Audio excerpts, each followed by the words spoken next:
Jack's RPG Podcast. I'm in Max. Pursuing the RPG hobby with reckless abandon. I put my mic on. Hi. Welcome to Season 23, Episode 4 of Happy Jack's RPG Podcast. My name is Stu. My name is Kimmy. I'm Joey. I'm Stork. We're doing a Saturday morning show, which is a rarity, because I had something to do last night, and then the show kind of didn't happen. We also came up with a very cool thing that we postponed because we wanted to make announcements this morning. Yes. Exactly, and and we didn't want to skip the show because we need to announce it, because the announcement is the thing we're doing is next weekend. So, just to give you a brief backstory on this. A gaming company is in the process of publishing a setting book, and they are using the tragedy that's happening in Chechnya, where people are being hunted down who are LGBT and literally tortured, and to go find more people, to get information to find more people. It is a human tragedy I hadn't even heard of. I've never even heard of this thing until, because once that thing was published, I'm like, well, I don't know. And then Adam posted, oh no, that and I'm like, oh, so that thing they're talking about is actually happening now. So I went down the Wikipedia rabbit hole, and I'm like, holy fuck. So, well, the company that has published this, and it's already printed, and it's people own it. Yeah, it's out there. It's water under Probably the bridge, as they say. They did come out yesterday. Yeah, yesterday. And posted an apology saying this was insensitive. We shouldn't have done it. We regret doing it. We're going to change the way we do things so that something like this never happens again, et cetera, et cetera, et cetera. And of course, the internet blows up with people that think that they should do it, and there's people that they're glad that they're apologizing, but still kind of pissed off that they did it, and so and I just thought it would be nice, rather than joining in the mud pit that is social media and start fighting with people, because and that is super fun. Well, yeah, sometimes, but it's often so productive to argue with people on the internet about politics. It's not. Not at all. And not even just, because this isn't necessarily a political issue. No. This is, I don't think that there's any political stance that, torturing people is cool. No. Just because of, Yeah. I think the point of disagreement is it appropriate to do that? And I think for a lot of us, it was just like, no, it's not. Yeah. We will use tragedies in a background, but usually they're decades or centuries old, right? Yeah. No one's gonna run around and, although people have probably run games about 9/11. I don't know. there are people that do stuff like that. Wouldn't surprise me. I've never seen it, no, but I wouldn't be surprised if it's happened. Yeah. But I don't know of many setting books that have been put out for it. Yeah, that's the probably issue. zero. And maybe that's part of this. Like, a setting book doesn't just happen in a weekend. Oh no. Mm-hmm. Well, and then there's the whole element of the company profiting off of that. Exactly. Like, if some crazy person somewhere and their gaming group feels comfortable running a 9/11 game, okay, I wouldn't want that, but whatever. I'm not going to, shame you for maybe a little shame. But there's not, but they've come together, they've agreed that we are comfortable with this. Nobody's making money off of it. Right. So there's definitely, I think that's the thing that makes it the oogiest is, this is a terrible tragedy that's happening right now. People are really being hurt, and you've decided to add it to something that you are making money off of. Right. Which is awful. So, but anyway, they did apologize, and they've said they regretted the decision, et cetera, et cetera. So, but anyway, rather than us joining the fray on the internet and getting into the mud pit with the jackasses, I thought, wouldn't it be nice if we can actually help these people who are being literally hunted down and tortured? Yeah. So we started doing a search, and we found an organization called the Rainbow Railroad. Yes. And their charter, their reason for existence, is to go out, find people in areas, or LGBT people in areas that are being oppressed, government-sponsored, like, you have no escape. You can't go to the cops, because the cops are part of the problem in these places, right? And trying to get them out. And I think 2 years ago, and the number was small. It was like 30 or 40. I don't remember exactly something what like the that. I number think I was. just looked it up last night. It was like 20 or 30. But I think people are now starting to realize that this is like a crisis that's going on in many parts of the world. Right. And something needs to get done. Right. So these people are trying to do it, and thought, how about we do a fundraiser and actually help these people rather than fight with the a-holes on the internet. Yeah. Because That's not even though it's super productive. Right. I can't tell you how many minds I've changed with Right? these arguments. I know. Me It's too. Like, they always come back and go, gosh, I was been wrong for so many years. I'm so glad that you spelled this out for me. What a great argument you've made. How have I been such a fool? Yeah, That is the power of Stork's argument. happens all the time. All the time. Yes, it does. And perhaps the reason we need a sarcasm punctuation mark on the internet. Right. People- I do put the chasm in sarcasm. Yeah. Everyone's like, wait, Kimmy's agreeing with Stork. This is definitely sarcasm. I got the SARS from sarcasm. Oops. All right. Remember? Yeah. Oh, I remember. yeah. Yeah. Big Panic. So anyway, starting at 6 p.m. next Friday, Next Friday. which I believe is the November 16th. November 16th. We are going to start. We're going to kick off with our Friday night show. Instead of being at 7 p.m. Pacific time, it's going to be at 6 p.m. Pacific time. Might be 6:30. Might be. Oh, yeah, that's right. It might be 6:30. I'm trying. We have real life obligations, but we wanted this to happen like as soon as possible as a response to everything, and we wanted to do as much good as possible. So we were like, hey, we can plan all this in a week. No problem. Kimmy's got a spreadsheet. It'll be fine. Yeah, it's going to be great. Yeah, So so- 6:30 p.m. Pacific time next Friday Yes. through 6:30 p.m. No. Through 8 p.m. the next 8 day. p.m. Saturday, 8 p.m. Pacific Saturday. Yes. So more than 24 hours. Yes. We're going to start with the Friday night advice show, and that's going to kick off, and then the actual plays are going to start. 24 hours of Happy Jacks people gaming, streaming. It's going to be 6 games. exhausting. 6 games, right? Something like that. Yeah, I think it's I six. think it's Yeah, 4 6. times 6 is 24. Yeah, we have a spreadsheet. I'm not looking at it. But so we will have games back to back. We'll probably have 10-minute breaks because we've got to switch over name tags and stuff. A bunch of different games, a bunch of different players. The whole time we'll be working with the organization we found, which is the Rainbow Railroad. Yeah. And we will be collecting money. And hopefully you will tune in, enjoy our hijinks, and also feel like you can contribute because it's a very, very worthy cause. I'll give the link now, Yes. if I can remember it. Is it not on the Rainbow? show notes? Is it happyjacks.org/rainbow? Yes. I believe. Yes. But- So you can donate. The donation link will be up for all month. So you don't have to just. I was going to run it till the end of the year. Okay, perfect. perfect. Yeah, so you don't have to tune into the marathon if and we will be also releasing all the games as podcasts later, so you can still enjoy. We will be doing a little bit more interruption than usual because we are going to be thanking people who are donating because that's the whole point of it.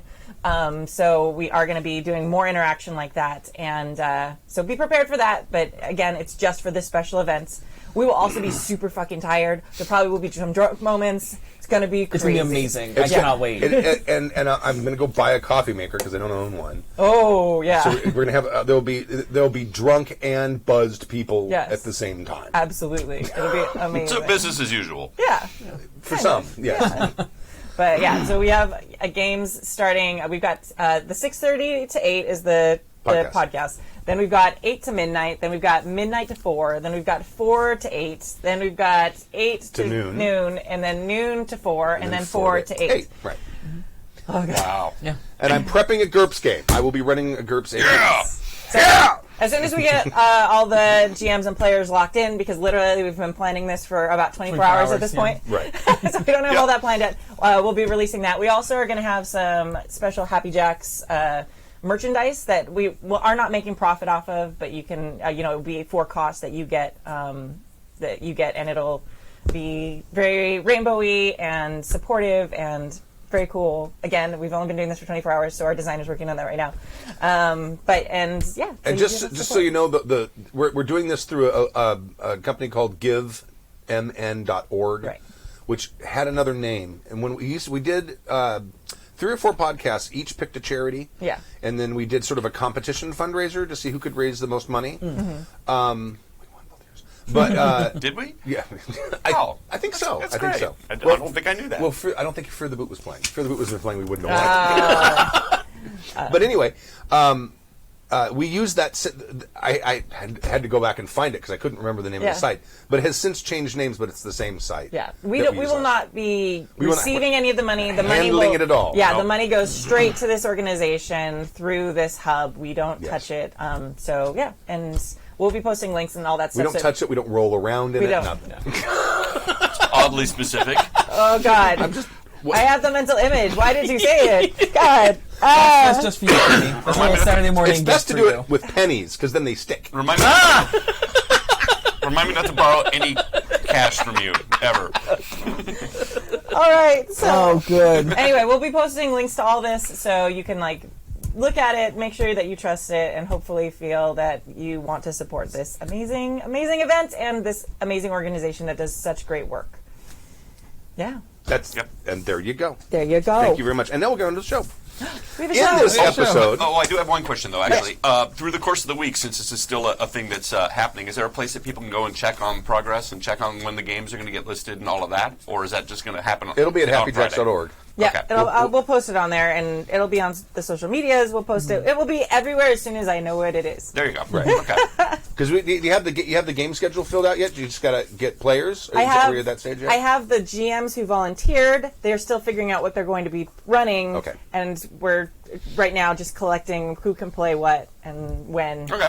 I have to crack open my GURPS books and make pre-gens as soon as I know what I have for players. Yes. Because the game I'm going to run is going to be historic. It's Infinite Worlds. I'm probably going to run an Infinite Worlds game of some kind. Cool. And the players are going to be famous people who disappeared mysteriously in history. And the players will be playing those characters who basically got picked up by this time-traveling or dimension-hopping organization. Nice. And they're going to go out on a mission. A mission. Always good. Right. Interesting. Had trouble finding famous women who disappeared mysteriously, who also were sort of adventure types. Other than Amelia Amelia Earhart. Amelia Earhart is the first one, Right. Yeah. and when I did Google searches, that's the only one that came up, but I did find a second one, who, her name was Janet something. Janet Stewart, I can't remember the last name, but she was a spy for the Soviet Union working in the United States, and coincidentally disappeared the same year as Amelia Earhart, 1938. Oh. You could probably put Diane Fossey in there, too. Diane Fossey. She was the guerrilla. Did she disappear mysteriously? She's murdered. There was Yeah, they no, it's found the different. body hacked up. but- That's different. Yeah. No, Yeah. not people that are. No, these are people who just disappeared. Like one of the characters might be D.B. Cooper, the guy who stole the airplane or hijacked the airplane. Jimmy Hoffa. People who they actually never found. Okay. I didn't realize Glenn Miller is one of those people. Yeah. Oh, yeah. I don't think didn't they've ever realize found the that. plane. Yeah. No, they They never never found found. the They plane. never found the plane. Obviously, he was shot down, but he could have been picked up by time travelers. Yeah. Absolutely. So At the end of Maybe Close Lord of the Encounters. Flies did, and then got picked up by time travelers. right. All right. In this episode of Happy Chicks RPG podcast, Carl writes in about OneNote and NPC personalities. Jonas asks for some advice about his Nyarlathotep, I think people want me to pronounce it, campaign. Johan writes in with a horror story and thoughts on good metagaming. Has that been read before? Oh, no. I'm also not I seeing did that. that third last- Maybe email. not by me. I did that last week. Was it last week I did that where I edited too many emails? No, that was a couple. No, a couple weeks ago. That was a couple weeks ago.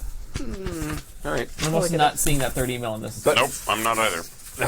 Christ. Okay, I'll get it out of the way. Yeah. All right. Anyway, before we get to that, if you'd like to email us, you can email us at happyjacksrpg@gmail.com. That's happyjacksrpg@gmail.com. We're on the social media. happyjacksrpg on Twitter, on Instagram, on Facebook, and MeWe. Come join me on MeWe. There's like 30 of us now. Maybe 35. I don't know. It's a big page. I'm not sure I want to join anything called MeWe. No, come MeWe with me. There you go. There you go, MeWe. Free slogan. Come MeWe with me. It sounds like a 3-year-old. MeWe.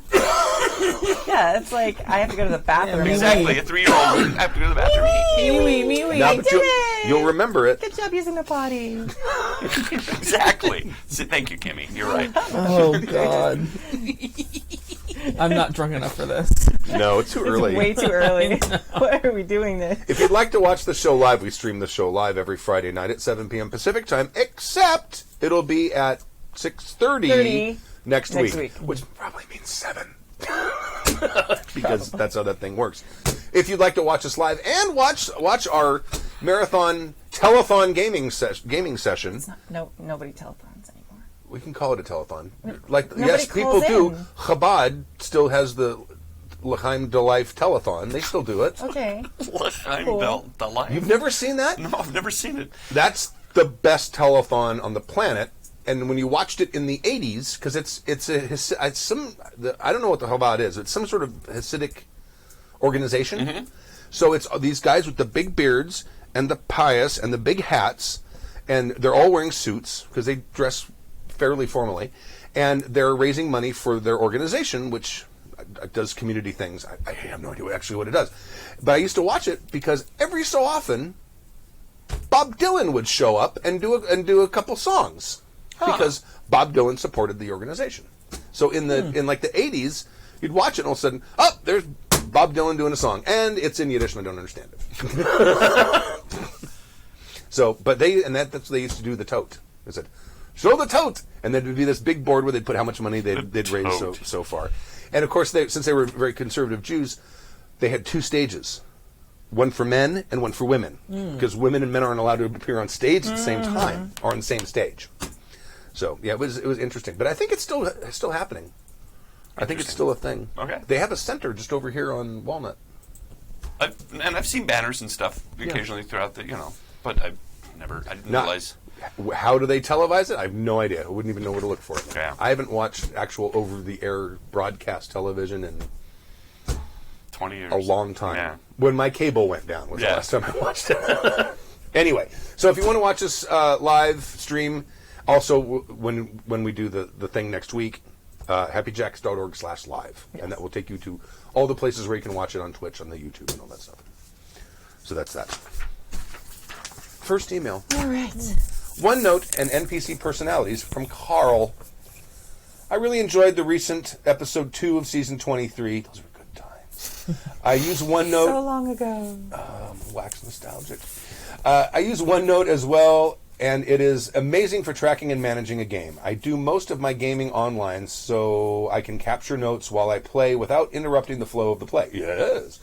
The tool is great for capturing notes, but also has the ability to do quick screen clips, pasting files, and allowing you to have pictures with annotations. Yes, I like to get scans or pictures of the player's characters, and you can just drop them into a OneNote page. Click on them and they're full screen. It's awesome.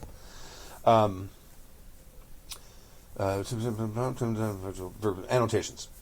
This is great for clipping images in a virtual tabletop, having images in the PDF embedded, where used, or simply a map image a click away. To add my 2 cents to how I set my notebook up, I play modern settings and have tabs for adventure ideas, existing scenarios, named NPCs, locations, stats for generic mooks, and random names. I always make sure I have have pages with a list of names from different cultures, street names, and business names to pull out when this information is needed. You never know when a character will decide they want to drop into the nearest Italian espresso bar and read the name tag of the barista. I've noticed you've been doing that recently too, and you do one more step too, which is when a name is used, you take it off the list, Yes. and you put it into wherever that scene was. Yeah, I've Keep got, notes of it. on most of my OneNotes, I have a page that just has lists of names. Now, I don't go to a bunch of different ethnicities usually, but I do have a big list of male names, big list of female names. Generally, if you pick American names, you're going to get a broad variety of names from other nationalities anyway, because that's kind of what we are. But and then I just delete them as I use them, and then I make a... And that's smart, because otherwise you get, Margaret, Maggie, Madeline, Right. Margie, Marge. Love you, Dave. It is it's a wonderful tool. I do have a question that relates to the discussion on creating and tracking NPCs. It is relatively easy to develop stats for characters, especially in Savage Worlds games that I play. What I find challenging is to make their personality characteristics unique and interesting. Is there a good way to build out interesting personalities without falling into the same old tropes? Perhaps a menu where you can pick one from column A, B, and C, and you have a scaffold to start with. Obviously, there are some random generators of various quality online, but I'm curious, what do you do in your campaigns? Thanks much, Carl. Sadly, but a lurker on the forum. That's okay. No, That's all right. Stork. Where'd he go? We haven't talked about that method in years. So the animal forms? Yes. Yeah. It's an acting trick, and it's actually something that I found very helpful when getting into characters, especially when you're doing quick scenes. And to legitimize it, it's the technique that Anthony Hopkins used when he was coming up with Hannibal. He decided to take a reptile or a snake and use that as the animal form for Hannibal Lecter. So when you watch that performance, you notice he never blinks. He has long S's in his statements. No, Clarice, that is incidental. It's all very reptile and cold and lizard-like. So it is a legitimate thing to do with characters. A lot of actors will use it to start with. But what is a neat thing is just to put mouse next to your character. Now, there's lots of different ways to play a mouse. Obviously, the trope is that they're shy and retiring, but they can be curious. They can be twitchy. They can be they can hear things. They can be very flighty. So there's a lot of mannerisms that are involved with just that animal right there, mouse. And if you make your blacksmith's wife mousy, then or mouse or rat, there's all of these then characteristics that are involved with that you go, oh right, she was the rat. So it's something you can twitch and look around and sniff and be very fastidious with your fingers. Whatever it is, all of those mannerisms are involved with that animal. Right. And everybody will have a different interpretation on that animal. So each GM who plays rat will have a different take on it. So it will be unique enough. So that one work. You could almost literally use a random encounter table for like a animals. mundane world that doesn't have like weird monsters, because who knows what a boulette is the personality would be like, right? But if it was actual ordinary animals, you could literally have an encounter table for that and use that as your personality. Oh, absolutely. It is, and it seems bizarre, but try it someday. You'll really be surprised at how quickly all of these mannerisms and physicalities, and even it affects the voice, just snaps into focus. It's a really quick tool for coming up with traits on the fly. And like I said, a lot of actors use it. I actually lean on it heavily, or I did back when I was doing a lot more acting, because I found it really informative for me. But I'm kind of a visual mimic anyway. Yeah. So I like that kind of crutch. It really works for me. But we've mentioned it before, and I've had some feedback on it saying, wow, that was surprisingly good. So, and if it doesn't work for you, then I don't know, there's some random generators. But I found it to be a very helpful tool. I kind of do the same thing, except I tend to think of like the 7 deadly sins, like with the flaws, because everybody has them. Like even your good characters are going to have that. So like it's like picking out like what is their flaw, what is their thing. Like maybe they're greedy, or maybe they're whatever it is. I don't know why I've gone onto that specifically after all these years. But even when I'm doing my player characters, that's like one of the first things I zero in on and kind of, okay, what's their big flaw? And then fill everything out around that. Right. And that tends to be something you can clue into pretty quickly. And I think it could go very well hand in hand with the animal thing. It's like, what's their deadly sin? What's their flaw? And what a raven who's greedy, or a raven who whatever else, something else. A slothful raven would be a very interesting character, or even a slothful rat, or gluttonous. It'd be fun to like a gluttonous snake. Yeah. You could even go like Rob from the Vampire Old World of Darkness. I think the New World of Darkness has it too. They have those big, huge lists of. The shape change? No. I'm talking about to create a personality. Damn Not virtues and vices. What do they call them? your two personality traits that you pick. Oh yeah.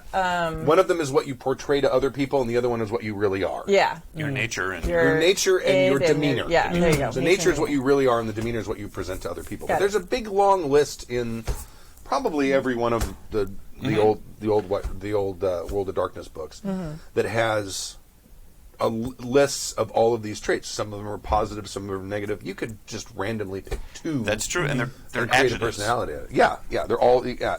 Yeah, I mean, you literally could.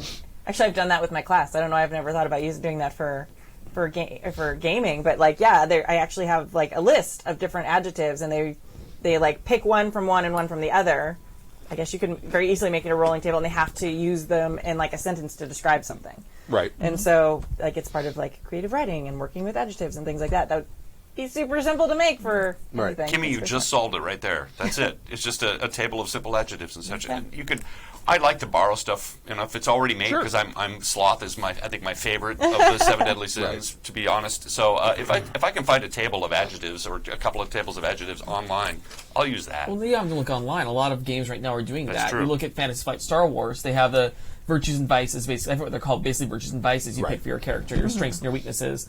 10 Candles, your character is completely based on a virtue and a vice. Given to you by other players. Right, which is fantastic. Yeah. So you can literally just find these lists and again, create a table or create one of those Facebook things. You're like, well, the first letter of your first name, the first letter of your last name, and the color of your shirt you're wearing, and there's an NPC.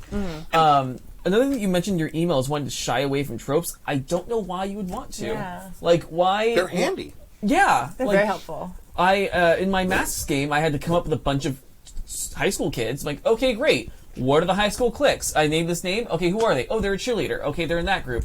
Oh, they're a weirdo. They're in that group. Oh, they're a nerd. They're in that group. And I know who those are. I know how to play those. They're obvious tropes, and they don't need to be in more than a scene or two. And if I come back to them, I remember, oh, they're that nerd. Okay. It is nice to throw a little wrench in. Oh, absolutely. And You can have the circumvent cheerleader those gamer tropes. Oh, absolutely. in the gaming clique. Right. But, like, make that the exception, but don't shy away from tropes just to make your life harder. Right. That's exactly what you're probably doing. Yeah, especially if it's just an NPC they're only going to know for a little while. Right. Like, I mean, that guarantees they're going to become best friends and take them with them always. If you're like, oh, they'll just, like, oh yeah, we'll give them a name for a second, they'll leave in a minute. No. No, they never do. You yeah. got to invest in them then. Yeah. But, yeah, I mean, don't spend a bunch of time fleshing out NPCs that they haven't glommed onto yet. I will sometimes randomly pick one because you know what Scout Law is? Scout is trustworthy, Always be loyal, prepared. helpful. Yeah. Oh, yeah. Oh, Trustworthy, loyal, helpful, courteous, kind, trustworthy, Fail. loyal, helpful, friendly, courteous, kind, obedient, cheerful, thrifty, brave, clean, and reverent. Those are the 12 things that Scouts are supposed to try to be. I'll just if it's a nice person or a good person that you guys are meeting, someone that is nice, I'll just randomly pick one or two of those and Nice. try to portray Yeah. those. My big thing with NPCs is not the personality portrayal so much as I try to figure out what it is they want. What it is they want out of life, or how do they look at life. And I use it. If it's an NPC, they're going to be having a, like, sort of a long-term interaction with, or a complicated interaction, I would tend to concentrate on what does this person want. Do they want something from the party? Do they want something for themselves? Or how is it they look at the world? Because everyone has their own way of looking at things and has their own ideas of.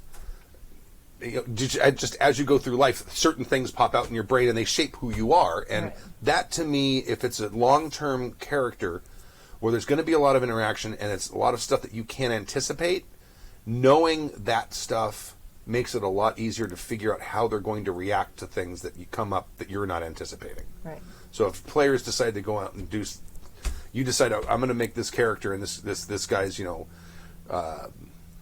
super honest, and he wants to make the world a better place, blah blah blah, and the party decides to go in and do a typical murder hobo thing, like, lock the door and burn the house down or something like that. Wait, there's other houses around here. I mean, how that guy's going to react to that. He's not going to react well, and he's going to have all kinds of reasons why that might be pretty convincing.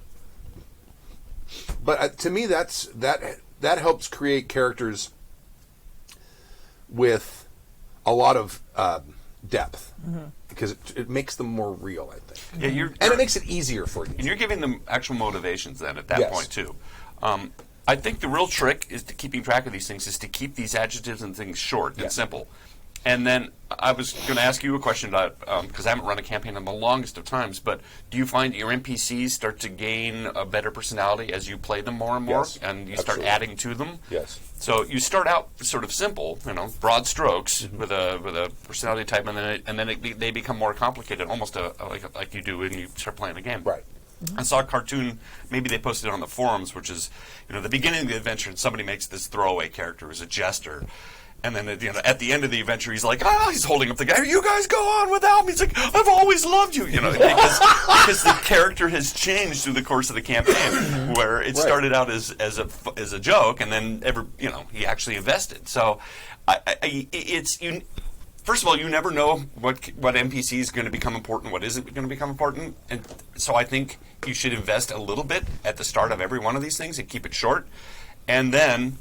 Don't worry about it. The character will flesh itself out as they interact with it more. You will find yourself, just because you're playing it more, coming up with more stuff of that thing. I talked about this back when we started the most recent L5R campaign. One of the things I did with most of the NPCs in there is I found online, because there's a character in the history of L5R, Shinsei, who is sort of like their version of Confucius. Yeah. And wrote... And online, if you look for sayings of Shinsei, there's about 800. Well, he's all over the Yeah. book, like Yeah. little margins, blurbs. yeah. Right, but online someone compiled a list, and it's hundreds and hundreds of sayings. Some of them are lifted right out of Confucius, but when I came up with NPCs, I would go through and page through until I found one. I'm like, that's an interesting one. I plop that in, Cool. and that's kind of my cue for their personality. You guys, in the last game we played, you guys just met again the happy-go-lucky crab, who's a Yojimbo, and his saying is, if you're going to eat poison, make sure you lick the bowl. In for a penny, in for a pound. Okay. Yeah. If I'm going to do something stupid, I'm going to do something I'm stupid gonna in a own big it. way. So, There was a couple more things I just want to mention. You were talking about embracing the tropes. I have often taken the trope, let's say blacksmith, because that's easy. Your typical blacksmith is a big guy with a beard and kind of gruff, and then turn it on its head. Why don't you make him a small, anemic guy? And people walk in and go, or like a little goblin, like that, or a kobold blacksmith. That's your blacksmith? Oh, he's really good, isn't he? Don't tell him that. And all of a sudden, He's sensitive about his height. don't tell him. He's very sensitive about his height. All of a sudden, all of this stuff comes out of the fact that you've turned that trope on its head. Right. And they won't know it's a trope because you're flipped it, and all of a sudden it becomes more interesting. It's an old trick. It's kind of an acting trick too, which is instead of if the line reads angry, play it calm. right. And if the line reads calm, play it intense or angry, and it informs the scene in a different way. And sometimes it actually makes more sense when you flip those motivations that way. I'm getting real technical when it comes to acting, and people are like, "Do people really act like that?" Like, Oh yeah, yes, they do. absolutely Can do. confirm. All the time. So That's why they can, when you watch something, they can make you cry or laugh or... Well, that's an old acting exercise. You have one line. Okay, do it serious. Yeah. Be comedic. Yeah. Say it like you're Yeah. talking to someone on their deathbed. Say it like you're on your deathbed, and you just keep saying the line over and over again, and you find new ways of saying the line that bring up entirely different meanings. Yeah. That's why you'll often see really threatening, dark lines read very calmly and almost, sometimes joyously. Tom Hiddleston did a great job at juggling the evil and the humor. And sometimes, if you go and watch his performance, he'll have a really dark line and make it humorous. Like, remember when he's standing in front of the multitude and he says, "This, I bring you glad tidings." It's an old acting trick, but you can certainly do it with your NPCs as well, which is to take those tropes and turn them on their ear, make them the opposite of where they were. And it will inform that NPC, and suddenly your characters are going to love every NPC you meet because every one of them is going to be unique. Or be terrified of them. Or be terrified of them. No, absolutely. I mean, I do that with my PCs. One of my favorite characters I ever played was in a Star Wars Saga Edition game where I decided I'm going to play this character as if Obi-Wan had trained Leia instead of Luke. Oh, awesome. Cool. Yeah. And he ended up being one of my favorite characters I've ever played. It was just an interesting idea I had one day, like driving somewhere, like, oh, that could be fun. Let's see what that looks like. And then he blew into this incredible character. So yeah, turning things on their head, but you got to know the tropes too. And I think that also comes from being a good GM is if you're going to play in a certain realm or a certain world, know it backwards and forwards, so you can flip those tropes and know those tropes and break the rules. But you got to know the rules before you can break them. Yep, absolutely. Okay. No. No. I mean, I read L5R, the first book. You wouldn't know it by how to do the rules, but I read the L5R 4th edition core book from cover to cover. Yeah, no, I agree. And especially studied the setting stuff because I wanted to know it really well because I knew there was a lot of big diehard fans of it. Yeah. But I was also going to turn some shit on its side. Yeah. But I wanted to know what I could turn on I could turn on its side and what would be turning something on its side. And you got to know what you're what you're looking at before you can. That's why I don't run games in worlds that actually exist. Yeah. I just play in those games. It was a lot of reading, and I usually don't like someone asked me. We've had questions about running pre-made adventures. I think I wasn't here for the episode. I don't think, but pre-made adventures versus your own adventures. Yeah. And I don't know if I've ever run. I mean, maybe the very first sample adventure in the first edition of D&D I had, but I always have made up my own stuff, and I get bored reading modules. I mean, I've had a few of them, and I'm like, box text. I just can't get through them. But the setting material, I can. Setting material to me is really interesting.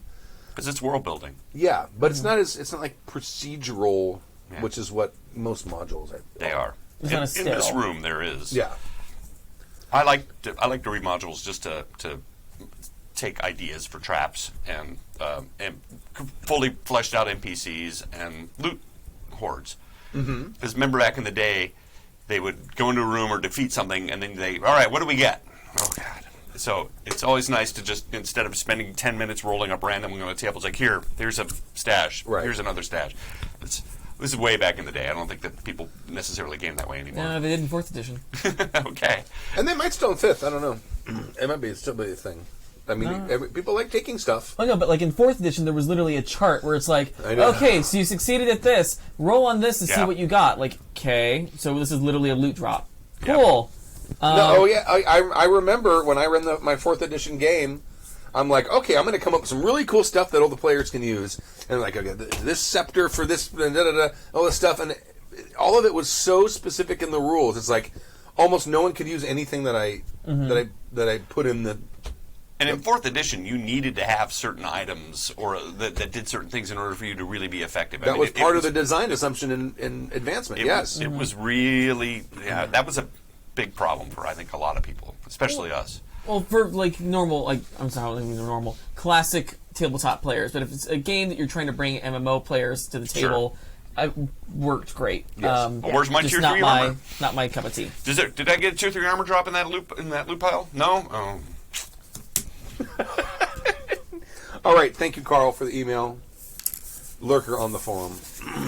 Masks of Nyarlathotep Hotep advice from Jonas Larson. Who would like to read Jonas's email? I don't want to, because I don't want to have to mispronounce Nyarlathotep every time. I'll say it for you. Okay. You just raise your finger and First, I'm glad to hear that you don't actually have to write new letters to you, or I don't actually have to write new letters to you anymore, but just can get them reread, as in episode 2218. Yeah. From now on, you can just I like you. You can pick say. old letters from my vast library of sent material and give them a new chance every 6 episodes or so. But I guess I still have to write a fresh from the oven letter this time. So, here we go. We like to tackle the big topics on Happy Jack's RPG podcast, like what rolling actually means when you roll a die, or what a die is, for that matter, or who you are. But today, I actually have a more tangible question. As I mentioned in an earlier letter, soon to be reread, I hope, GM Online, he is... Ooh, so much That's good. shade. Where's that Savage fan? I need it. There's so much shade in here I can barely see. As I mentioned in earlier letters, soon to be reread, I hope, I am a GM Online game for some other Swedish listeners. Hi to John in Sweden and Uncommon Man, and we miss you since your character got sent to the hospital, Andreas. We are playing the Masks of Nyarlathotep campaign, but I converted it to GURPS. Yeah. Which gave the result that the most dangerous thing so far has been cultists or monsters, but instead a car ride where the characters didn't have seatbelts. have always said that that you fall downstairs in groups, you can die. Sure. That's, and you get in a car ride and you get in an accident, you definitely. I do my best to entice them with asking if they want to go into the dark caves full of alien sounds, ravaging away sanity in Euclidean geometry, and they just say, nope. Barricade it and burn everything down from the outside like a normal, sensible person would. Or Exactly. arson in self-defense, as they like to call it. Dust off and nuke it from orbit, right? It's the only It's the only way to be sure. But it has popped up. But it has popped up a pragmatic problem I want help with. I forget names for NPCs and locations all the time. Not the one of the pre-written campaign; they're in the book. But all the other important elements you have to fill in yourself. I know the solution is just good note-keeping routines, and it works fine for all my other campaigns. But I'm probably more messed up in the head when I am running this, since we usually play right after I've put my children to bed, which can be a rather taxing experience. But you can always forget something even with the best of routines. So what do you do when the damage is already done? Admit that you don't remember and gave the NPC a new name? You know, that important guy I asked you got an emotional connection to? He wasn't important enough for me to take note about, so let's call him Phil. Fake it? No. The librarian has always been called John Doe. How dare you call me a liar, sir? Ignore the name and just use a descriptor? You remember the guy with the nightmares last session? Let's just call him that, the guy with the nightmares. Only name characters from your favorite show? You gaze into the deadening voice of Stuluthu. Please, Happy Jacks, tell me what to do when I screw up. Some of this stuff we actually just covered in the previous email, but I mean, you know Well, what he's your talking problem about is. more not how to write the stuff down, but what do you do when you haven't? Right. Right. Well, you know what the solution is, and that's good note keeping, as you say. But I forget names of people I work with daily, let alone the NPC that somebody met 4 games ago. I have no solution for you other than the fact that Stu's done it occasionally too, which is like, I've totally forgotten the name of this guy. You guys went to this blacksmith. Did anybody remember? And sometimes you just admit. Yeah. Yeah. I don't think And- there's a problem with doing it. No. No. And as long as it's not every NPC you meet, which is did you guys? Oh, you guys didn't go to the bakery before, did you? Yes, Stu. We've gone here 5 times. What was the baker? Was it male or female? I don't remember. Yeah, that's when it could get really awkward. Well, when I get that bad, there's other things that are going to need to happen besides running games. Yeah. I think being honest and just saying, I just don't remember the name of this guy, and I didn't write it down. I didn't think you assholes were going to go back there. Right. And as a more or less career player, I'll let you on a secret. We're aware that you're human. We know that you forget things, because God knows we're going to forget things. So I have no problem as a GM or a player being like, I have no idea who this person is. Can you give me a refresher? Or I don't know I don't remember their name. The person, does no one know? Okay, we'll just make up a name now. Because the important thing is the story. Like the Yes. name, the small details, unless they're really important. And if you've got a really important detail, you got more problems. But if you have a really important detail, you probably wrote it down somewhere. Exactly. Maybe. Hopefully. Ideally. Don't stress about it. Talk to Yeah. your players. They're Yeah. more than willing to give you the information. Just keep the story going. They don't want you to sit there and hum and ha or have lack of clarity because you forgot something if they remember. They're not going to hold it against you. Hopefully. No. And players have the memory of goldfish for the most part. Yeah. So I write there's everything down. There's no shame on you forgetting one guy's name. Well, it's funny. I think unless you have an exceptional note taker like Sam, Right. Because I think once you were struck. I might have even been an NPC, and you were like, "Oh, what was it?" No, And she corrected. And Sam went she through did it all and, actually on then me. it's right here, and she had written it down. It was a priest at a Catholic church. That's right. That's it. That you had met once before, like 8 or 10 sessions earlier, Yeah. or There you something go. like that. And I brought him back in, and someone asked me because you knew everyone kind of remembered his name, Father whatever it was, and they said, "Well, what does he look like?" And I said, "Oh, he's kind of a big guy." And she's like, Flip. Yeah, she did. She went through and It's "He's shorter than average and thin and Yeah. somewhat frail." Like, okay, well, we'll go with that. So had you not sort of just pled the fifth and gone, have you guys, that would not have come up. But so sometimes your players can rescue you. And then at that point you were like, let me write that down this time. Right, yeah. Little guy. I think it's perfectly okay to admit that you've screwed up or that you've forgotten now and again. I mean, you're keeping track of lots, and as Joey said, your players are going to let you off the hook as long as it's not a constant thing. And if it's a constant thing, then you just need to take copious notes all the time. We've talked about it, I think, a couple episodes ago, too. It's like, especially if you're online, review your games and take notes afterwards. I know you've got kids, and I know it's hard to do all the time, but let's say you have all week to just sort of do that. And you can fast forward into places where things like that happen if you just know yourself enough to go through it. And That's not most people, though. Like, most people aren't streaming their games and That's watching true. them But on the internet. I was on that episode. Like, I have a recorder out when I'm doing a Masks game. I record the entire thing because okay. I've just gotten so used to be able to go back to it for doing stuff here and on the Wizard Cops game I was on. Just be able to go back and re-listen to things and like, oh, that's what that was. Okay, I can jot it down now. Especially if you're doing a low prep, high improv game, Yeah. you're going to be coming up with stuff all night Exactly. long. Yeah. Then you're going to, and unless you're got some way to record it or write it down, you're going to have tons of inconsistencies. Now, in a situation like that, players may not even notice it, unless it's something they've really glommed onto that's like really critical to one of the players. Then you're like, no, this guy was this way, not that way. specific to Jonah, because he says he's online only, that stuff's all archived for you, by you. So, Assuming they recorded it somehow. that's true. Yeah, it could just be, Yeah, 'cause if Skyped. Yeah, if they're just using like meeting software.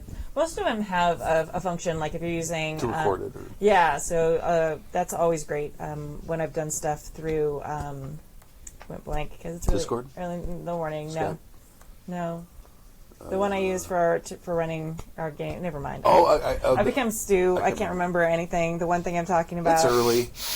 Early. It's like lunchtime. What are you talking about? It's early for Very Kimmy. tired. It's early for Kimmy on weekends. Yes, it is. Anyway, yeah, but most of the meeting software has that. Excellent. Any other advice for him? Don't get old. Don't get old. Refuse. Bathe in the blood of virgins. It'll be fine. Although It works. If you come up with a name and someone is like, I wasn't so, if they show any amount of like Certainty. uncertainty, Oh, then just say, no. It's No, always been- his name's always been Bob.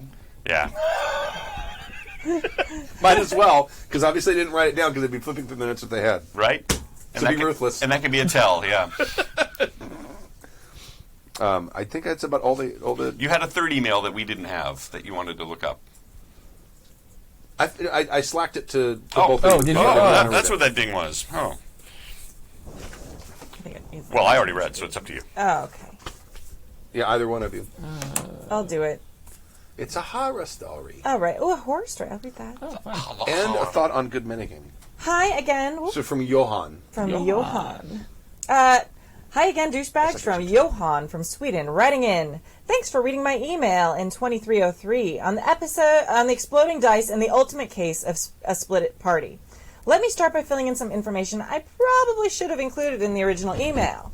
In the game Eon, which had an interesting exploding dice skill ranging from 5 to 15. After that, they are really expensive, and difficulties are usually from 1 to 5 in the dice pool. So, with that out of the way, I guess Tappy will have to crush some numbers. Oh, it was a dice pool mechanic where you are trying to roll low, and the difficulty is how many dice you have to roll. Oh. Right. And it had an exploding mechanic where if you roll 2 6s, or if you roll a 6, you take that die off the table and you roll 2 more dice in its place. So really interesting That's mechanic. really fun. Yeah. That's It is. really fun. And terrifying. Yes. I'm here for it. Anyway, sorry. Anyway, that's okay. In this email, I will start with a small horror story and then a question about metagaming. Oh, I can play the soundboard and you'll all hear it now. Oh, yeah! Oh, that's why you wanted us to have headphones. Oh, I see. For years you've been... Okay. Mine's like very quiet. I can't hear it. Oh, yeah, you guys don't hear it. Yeah. I don't think it's routed to you. Oh, okay. Oh, Oh. no, that's fine. No, fine. it's okay. Yeah. No, really. Many years ago, No, I can when do I it. was a lot younger, I was dragged into a game by a friend who would be the GM. Now his friends are not always. This friend was not always the greatest GM, but I had nothing else to do, so what the hell? The players were the GM, me, a friend of the GM that I had met briefly before, and that player's girlfriend. We were supposed to play test a game system that was that the GM's friend had developed, and the GM explained that the scenario would be on the theme of a then popular action show. We all make characters as that per the GM's instructions, and we're members of this super elite special forces team. So far, all is well and good. Only one way to go now, down. Almost immediately, it was obvious that the GM had very, very closely ripped off an episode of the TV series, which I had also seen. Uh-oh. This, Yeah, if you're going to rip off a television series, I mean, in fact, Mission Impossible was an actual. We actually took a mission that they had done and then used it. But I had no idea. Mission Impossible was like aired in the 70s, and Joey wasn't born yet. So Rockford Files. Rockford Files is great. Anyway, what is the Rockford Files? See, that's why. That's why it's a good choice. Although, be very, very careful, because I do musical theater, and none of my other nerd friends did. I thought I outsmarted them. I needed to come up with a session really quickly back when I last time I GM'd, we did like Red Rum jamming. Like, oh, I'm doing Sweeney Todd right now. I'll build this Sweeney Todd type scenario. I thought I'd gotten away with it. I got to the session, I'm like, yes, nailed it. And this one of my friends was like, was this Sweeney Todd? Like, how the hell do you know what Sweeney Todd is? He had seen the movie Jersey Girl, where they go see Sweeney Todd. Oh my God. And it becomes a plot point in the movie. I'm like, fucking Kevin Smith. Kevin Smith fucked me over. I don't remember them making meat pies out of people in Jersey Girl. I'll have to go rewatch that. No, then you're like, no, it's Titus Andronicus. Right. Know your classics. Anyway, that's funny. There's like 5 people. I'm lucky 3 of them sitting in this room. Yeah. This kind of took the excitement out of the game for me. The GM's other friend at this point started to rebel at the railroading, and then this started an escalation with the player trying to break out of the rails and the GM not allowing any other solutions than the one presented in the TV series he was ripping off. Ooh. This came to an ugly head when the rebelling player having his character scale a tall building and shooting grenades at police cars. That put a stop to the session. The sad part of the story is that everyone at the table is rather nice people, and none had fun at that game. I have not played with the player the player GMing since, and later actions by the rebelling player have caused me not to invite him to any game I run. The only person in that room I still like to play with is the Wallflower girlfriend. She has since turned out to be a great role player and kept being on my short list for players and is still on my short list of players when I play new games. Hope this feeds your insatiable appetite for horror. Yeah. Very good. Yeah. Thank Oh, you. and as a note, I think on your feedback, right? Horror stories were listed very highly as one of the things they love about the show. Yes. Yes, Stu? Mm-hmm. On our forum list that you have, horror stories were listed quite highly. Depending how you read the numbers, it's either number 1 or 2. Okay. People love horror stories. We all do. Clearly. General GMing advice through the roof. I mean, that's like the people who like it and love it. No one, almost no meh, and no one who disliked it. Horror stories, the love it was higher than the love it on the other one. The like it was a little lower, and then there was a little bit of people who didn't like them because there are some people.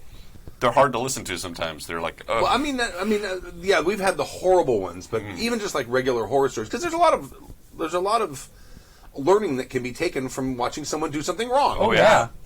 So, but there is a few people who don't like it, probably because of the Schadenfreude. Maybe. Yeah, maybe. A question for you, Stu. You repeatedly stated that you prefer not to metagame. Yes. And while I will not argue with your preference, I keep wondering, is metagaming necessarily bad? No. In my experience... Sorry, good. He said the question was for me. Yeah, well... No. It's a panel discussion, All right, Stu. good. You designed it this way. Live with it. All right. In my experience as both a player and GM, players sometimes metagame to enable scenes that move the plot forward. Most often by arbitrarily calling on other characters to join up to get them in on the scenes that would be cool with more PCs. Thoughts? Sweet. That's all for now. Well, you well-soaked bags of douche. P.S. It's a shame that you do not intend to have all the backlog in the RSS. P.P.S. Still my favorite podcast. P.P.S. thank you. Drink. That stuff will be going back into the RSS feed Yeah. because I upgraded my plan and Yes. now they're not going to. Lots of people were upset. We thought nobody would notice or care that, like, the old episodes. The were not original there. Yeah. first 11 seasons. Yes. Just boop, disappeared. Yeah. And then people noticed. Yeah. We didn't actually Not think that many, actually. No. Like 5. Yeah. But So, That's 5 more than I thought would ever look at them again. Right? Out of about 2,000 listeners, that's a very low percentage. No, yeah, for sure. But still. There's always people crawling through that backlog, Yeah, it's nice to feel loved and noticed. like dung beetles. Yes. There might be That's people choice. who noticed and just didn't bother to complain. That's true. That's probably, They're like, that's 100%. It's like, oh, those guys screwed up their webpage. God dang it. No, we don't. Webpage's good. Webpage good, Stu bad, webpage good. Server bad. Web design good. That's what I'm in charge of. So good metagaming, yes. I mean, the example he gives there is a fantastic example of, Yeah. of metagaming in a good way, and that is, like, I'm always appreciative when the players decide, we're going to reunite the party. Yes. I don't consider that metagaming. It is. It is. I mean, yeah, I guess it is. I mean, if you think of the term metagaming as only with a negative connotation, then no, it isn't. Mm-hmm. But I mean, if you think of metagaming as stepping out of the character and as a player sitting at a table with other people who are playing in a game, and you want to make sure everyone else is having fun, Yeah. that's metagaming. I mean, that guess. is an aspect of it. I think. I've done some meta things recently in some games. Sometimes it's somebody asked a question or whatever, and then next thing you know, we're all giving him advice, and then it dawns on me later. It's like, oh yeah, I was outside the building. How could I have talked Yeah. to him None of about us were there. that? Right. Whoops. But I don't mention it because at that point the damage is already done, so we just Right. move forward with it. And sometimes it's there's conversations that go on, and it's. There's information that gets shared or that you want to impart. So you start a conversation to share this information because you know it's a plot point that maybe somebody's missing. It's meta kind of on my part, and I feel bad when I do it. I'm always conscious of it, but sometimes it's important because it's like, you know, hey, didn't Calvin like get in the tank? Oh yeah, or that's something. right, yeah. Right.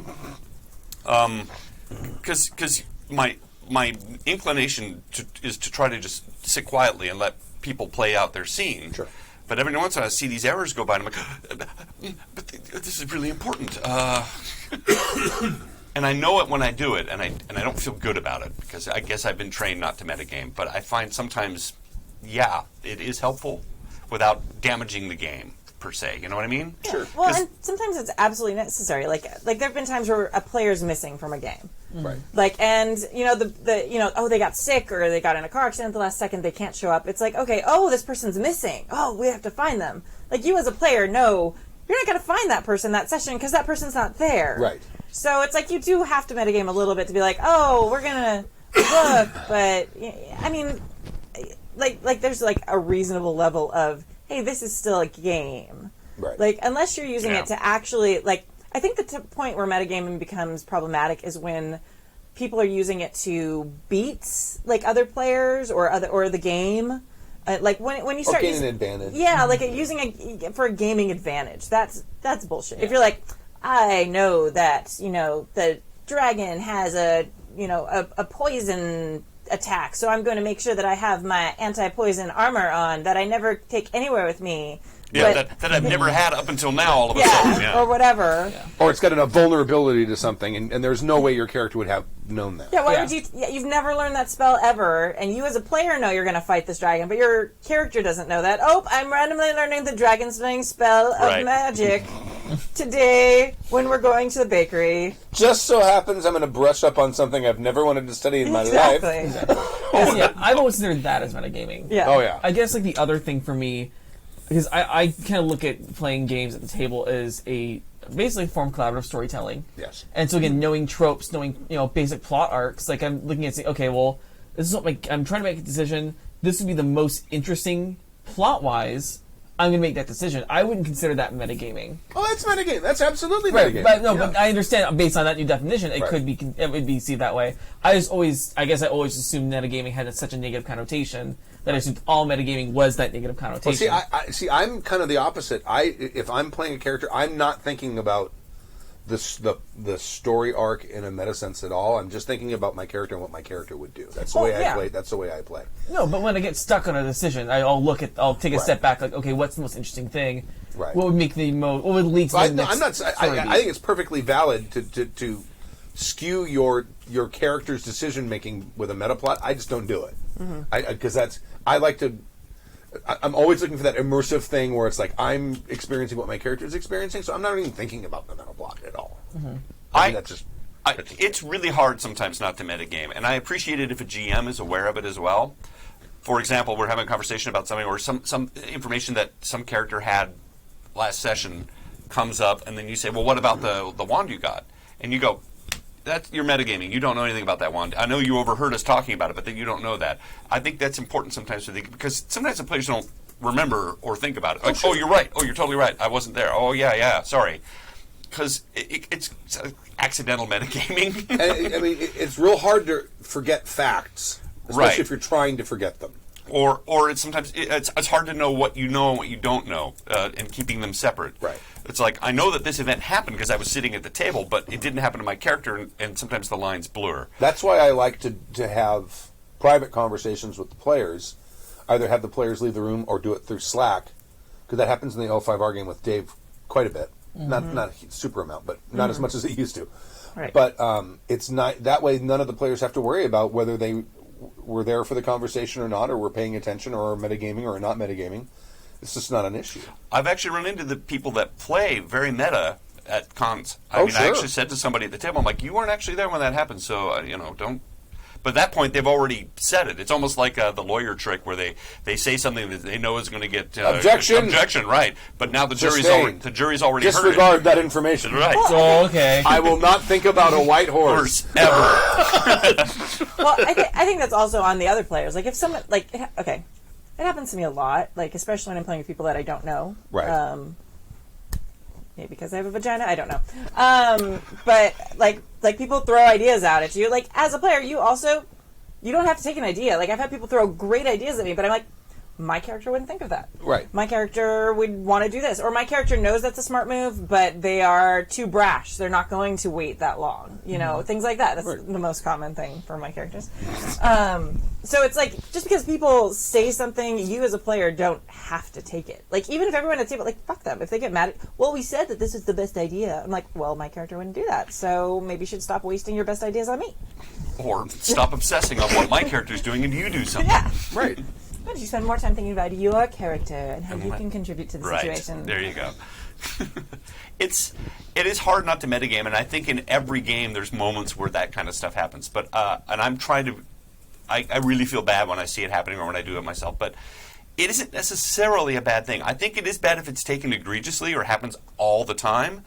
But like I said, I'm running into players that clearly that's their games. They just metagame all the way through, where people are tossing ideas back and forth, whether they're in the room or not, or reminding people of stuff that they had happened individually. Like, wait, 4 episodes ago you stole that wand from the wizard. Do you still have that? See, I think that's sometimes very helpful for But me. some people, I mean, okay, I mean maybe it's a flawed example, but some people that's the way they play. They don't metagame is not even a word in their and I don't want to step on their fun Right. if that's the way they play. No, 100%. Like, if you play that way and your group is fine with that, like, that's not a big deal. And, I mean, the example you get, the players the characters are experiencing what's happening in the game day by day. Yeah. In rapid succession.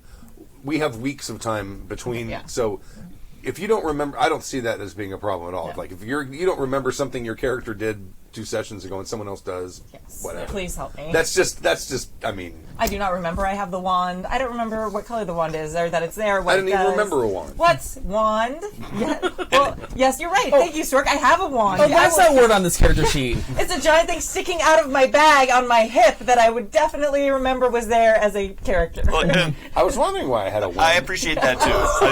Like the other day we were playing L5R, or was it L5? Maybe it was Bloodblade and Tusk, and I had sniper ability which I hadn't been using, and I mean, somebody said, "Oh yeah, why didn't you got to remind me of these things? I didn't know I could do that. It's I only written on my forgot." character sheet. How am I expected to know this? I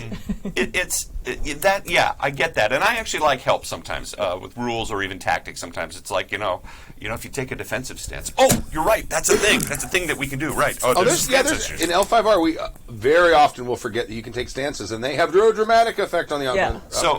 Outcome of a for combat. example, my inclination would be to sit back quietly and watch somebody not take a defensive stance, and then there's part of me going, I wonder if they know that they can do that. I wonder if they can remember. This is just an example, and it's sometimes I'll mention it, but isn't that technically metagaming? You know, because if you say, if you take a defensive stance, you're going to get it, and then they go, I know, I'm don't tell me how to play, or it can be a slippery slope sometimes, but because you don't want to metagame, and yet you also want to help your fellow players. Well, there's also having players who have a superior knowledge of the rules helping players who don't. Mm-hmm. That's true. That's not even. I mean, it is, but there's nothing wrong with that. No. Yeah, to me, metagaming is a more general term about when you're thinking about the overall game. Yeah. And I think that's a pretty common. Yeah. Unlike Sandbox, I think that's a pretty common Okay. definition. All right. I think pretty much everyone would agree that metagaming is Stork, get the horse thinking back about in here. I can't. Oh shit! I think my dog's buried. Yeah, I have right. to dig it up. No, I think for me the negative connotation is I've always associated metagaming with like min-maxing. Like Yeah. it's kind of went hand in hand from like game groups I played with. If a group I played with was min-maxing, they also tended to use outside knowledge and knowledge of the system and in a way to give them an advantage instead of. For me, I guess I always imagine metagaming things happening away from the table, not necessarily outside a character, but Right. away from the table. Yeah. Yeah, that's I can't think of a time when people aren't metagaming when they're making characters. No, 100%. If you think about it, No, Yeah. absolutely. it's always metagaming. Yeah. It has to be, right? Yeah. That's the meta part of the game. Is okay. We're going to come up with characters for the game we're Yeah. about to play. Like, every time I'm making characters, Who's making a healer? Anyone playing a healer? Okay, I'm going to play a healer. See, I always do what, like, the opposite of whatever everybody at the table is. Like, if you watch any of the character generation, like, I come to the table with, like, nothing, which annoys Jason to no fucking end. Every single fucking time. Okay, here's all the playbooks, Kimmy. I printed all of them out because you refuse to even narrow down your choices. Thank you. You're a monster. I'm such a monster. But it changes every time when I'm like, I don't think I'll play this. Like, when I'm sitting there, I'm like, no, I'm going to end up, and, like, it's like, oh, everyone at the table has picked physical powers. I'm going to have mental and emotional powers. It'll be great. Like, it's always like, I'm so contrary when I make characters. You should try that in a GURPS game. Yeah. I don't think that would go well. Yeah, it'd be hysterical. Actually, that would be awesome. I did that in a Here's GURPS the game. character gen book. Have fun. I did that with Mook. see you at the end of the game. Mook helped me because I was literally, like, we sat down for character gen because we just came up with, like, concepts more because Yes. it takes so long to do a GURPS character. But it was, everyone was like, I'm fast, I'm amazing. I'm like, I am a giant suit of armor with no, like, physical body inside of me. I'm just a magic suit of armor. Thousand Suns, the Rubrique. Yeah. Yeah. Well, I was Metal thinking- Alchemist. Yeah, Yeah, I was thank you. thinking, Al from Full Metal Alchemist. But yeah, it's very, like, so it's like I bash things and I get bashed very well. And I'm Well, good there's at a getting bashed. in Warhammer. There's a one of the Chaos units Yeah. are the Thousand Suns. Yeah. They were Space Marines that basically are heretics. Yeah. And their physical bodies disappeared. Yeah. And they're literally just suits of powered armor with this like dust inside. Yeah, it's very cool. Awesome. And they have the Egyptian look. Yeah. The big thing with this. They're wondering in the chat room, but does the game have to start for it to be metagaming? Well, no, because I can tell you for a fact that sometimes players talk about the plots outside of the game, and it gets metagaming because all of a sudden stuff that people know, No, they're talking about between character creation and the game starting. right? But that's I was going to dovetail into the fact that sometimes you create characters and then you start talking about your characters before the game is even started, and you've already established some stuff and figured some stuff out before it has been unveiled in the game. Well, then is it just like Traveler, where every game, the character creation is its own mini game before the game actually starts? Is it two separate games? Right. Well, see, Traveler's different because you don't control what your character's Right. going But to it's be. still a game. You roll things and you No, it consult is. It's a charts. game, but it would be difficult to metagame in character creation in Traveler. Oh, absolutely. You can intend to do something, but your dice are going to decide. Well, what I'm saying is, I think metagaming and character creation is part of the game of character creation. It is, yes. So it's part of the Absolutely. rules of character creation. Absolutely. But you will know things about other characters because you were there for their character creation that you probably shouldn't know. But that's Right. probably a good thing for creating relationships. Some of it. I mean, yes, you're supposed to make a connection with, is it everybody at the table or at least two people at the table? I forget Something what's like that. specific, something like that. But there might be other characters. Anyway, See, I may the next time game I may run, I may try to not have group character creation and do it the old school way. right? Oh, God. Which is like you all meet in a tavern and you don't know each other and see where things go. 'Cause I don't can mind be that. Interesting. It is. It's like you have no history. Oh, And everybody the kills it. gods are not pleased. It's so common now for everyone to have some shared history with everyone else. it would be interesting to see with for good storytelling. But it would be interesting to see what happens with good players, because if you have those obstinate players who are like, nope, I'm a dwarf and he's an elf. I hate him. I'm never going to talk to him. That's going to be what our entire campaign is going to be like. That wouldn't happen here. True. It wouldn't. It wouldn't. If it did, it'd at least be entertaining. Yes. Right. Yeah. But I think it might be interesting to do that. Everyone just make right. whatever character you're going to make, come to the table, you're all in a tavern, something happens. I'd be in for that. I've kind of That'd done be that with fun. our campaign games, with Freak Show, basically. But the thing that ties them together is that they basically get assigned a mission. Right. So, the first moment of the game is, here's your mission, and they're all standing around looking at each Here's other. your team. And players may not know what the other characters are or what they have. So, Sure. And there was also that guy that came, this is years ago now, came up with a really interesting way to sort of shape character creation, and that is to tell the players the beginning of the initial action that the players are going to be involved in. So like, I think you guys are going to be doing a prison break. no, like okay, you're in a bar. It's modern era, and there's some gunshots outside. And everyone goes rushing out into the alley, and they see that there's 2 people who have been shot dead, and someone just ran around the corner. 4 people go chasing after that guy. You make one of those 4 people. That is awesome. That is kinda interesting. That's See? really It's awesome. like, All right. I'm telling you, your character is the sort of person who's going to do this thing. Make a character one of those people, and that gives them immediately a unifying thing. But the characters don't have to know each other, and then you can have that sort of. Because see, I love character exposition when I'm reading novels and when I'm watching movies. It's one of my favorite things in the world. It's one of the reasons I kind of hate the Marvel movies so much, because there's not a lot of that, and if there is, it's only really comic relief. There's not a lot of exposition, and I love exposition. And that gives you the opportunity at the table to actually have that stuff, because if none of the players actually really know each other, but they're bound together because they're the type of person who's going to go chasing after someone who just murdered someone or whatever, they have the opportunity, the players themselves have the opportunity to start to tell each other about their backstories and start to tell each other about who they are, or discovering those things. I mean, we had that happen in the Blood, Blade, and Tusk game, because none of you really had, I mean, you had some context, but like, none of the players knew that Stork's character was married. Is that in that game? Yeah, it's in that game. Is it? I married and actually has kids? I actually kind of came up with that on the fly, because Right. everybody else is all being so. And I was like, the way I've been playing this guy is kind of older, and he left Iceland, and Iceland's small, and they would all, be procreating. I'm like, yeah, he would definitely have. There's an Easter egg I put in there as well, by the way, that ties in with the Happy Jacks universe that we're creating. So go watch the game and see if you guys can figure it out. Excellent. All the games tie in. If you know, that's in that one of the threads we're trying to do. Is Yeah. that all the games that we play, or almost all of them, tie in some way. Yeah, someone is asking if I've done that, and I have done that. I don't know if it was that exact scenario, but I've done that in the past, and I think it'd be a very interesting thing. And then you can have the benefit of actually having character exposition, and having the characters find out about each Well, other. there's a little bit of. I mean, it's It's kind a of the different- same thing as you start out in the throne room and the prince is giving you a mission. It's kind of the same thing. You're starting out in the middle of a chase to chase down the guy. You're already in mid mission. You're already together, but you may not know each other. Right. But you're all, at least in one way or another, cut out of the same cloth. right. You And all decided to do you this. guys are all obviously brought together by the prince because you have a certain skill set. Now you may not know what each other's skill set is or what they're like or even who they are, but you were already brought together because somebody thought there was coming, and just like chasing after. So in many ways. Because the problem with meeting in a tavern is people just decide they don't like each other, and you end up with a fight, and people kill each other the first episode. So, or they're just rebelling, being Right. fuck you. I don't want to meet in a Well, tavern. the way I used don't to do tell it, me what to do. the long GURPS game I ran through college, that started it with a bar fight. Yeah. None of the, because you didn't make characters together back then. It was in the 80s. You make your characters. You You showed all up meet with in your you all meet in a character. tavern. Yep. And then some a-hole walks in and starts a fight. Yeah. And it's like, well, none of us are a-holes, and that guy is, so we're going to team Yeah. up together to fight him. Again, you're starting right in the action. Right.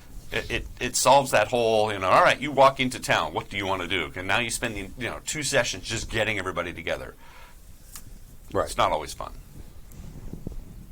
All right. Yeah? There you go. I don't know. Anything else? I wandered far afield off that question. No. That's good. I think we're good. Yeah, we did want to. Let's just say it one more time because people have started listening or watching. We might have 6:30 missed it. p.m. next Friday. Yep. We're using the name Rainbow Railroading. So Right. There you go. Because some railroading is is good. okay. So hashtag Rainbow Railroading.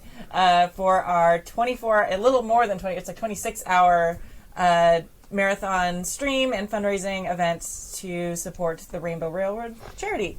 So, and then go to happyjacks.org/rainbow. And we'll have more stuff up soon about that. Yep. Yep. Thank you very much. Yep. Thank you. Come on. There we go. Damn maggots. Thank you for joining us for season 23, episode 4 of Happy Jacks RPG Podcast. My name is Stu. My name is Kimmy. I'm Joey. Stork. I was turning down the wrong thing. Yeah, that's why the music was so loud. Hi. So we'll see you tomorrow. We've got Bloodblade and Tusk. At 4. And then we've got games on Monday and Tuesday. On Monday and Wednesday. Today is a ShadowCon, No, yes? no, it not got today. canceled. Yeah, Sorry. ShadowCon got canceled. They got the plague. Sorry. There's plague going around. We're still on a schedule. Sorry. It's okay. Well, it just happened Yes. like last hour. Well, we said that. I'm not going to help anymore. So next Friday, don't forget, and watch all the way through Saturday, and we'll see who cracks. Amazing. It'll be It fascinating. will happen. Dance-a-thon. It will happen. Thank you very much. We'll leave the song.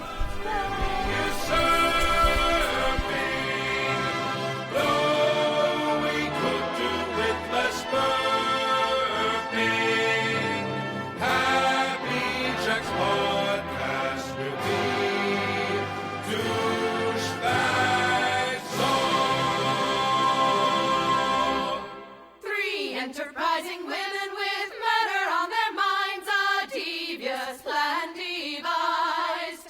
With cold black heart, each did her part for John Barleycorn's demise. Ha! They turned that bastard in jail, both Pepper Brown and Stout. They ground him up and would his bones so fast cup about. And then they stirred in bitter herbs, and when blood ran clear, they turned that bastard Barleycorn to a tankard full of beer. The first of the three with scythe in hand, John Barleycorn dispatched. She skinned him clean and dried his bones, a most barbaric act. Ha! They turned that bastard in jail, both Pepper Brown and Stout. They ground him up and would his bones so fast cup about. And then they stirred in bitter herbs, and when blood ran clear, they turned that bastard Barleycorn to a tankard full of beer.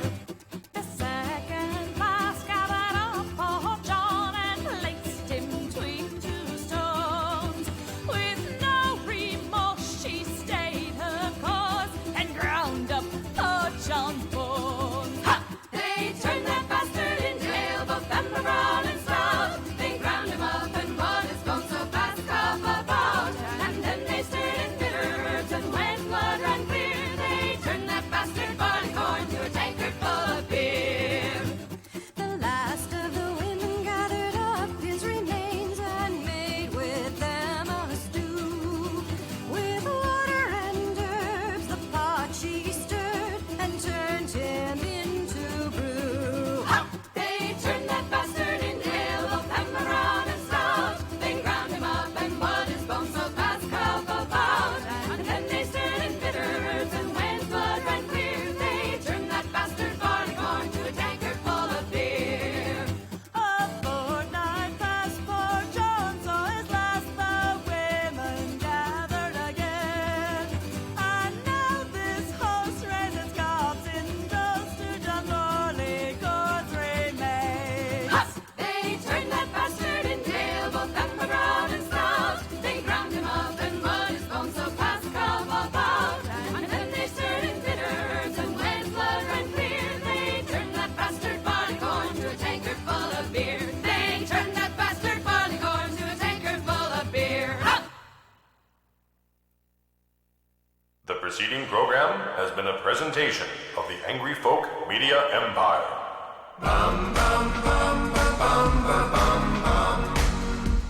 Welcome to Costco. I love you. Why problem make when you no problem have you don't want to make?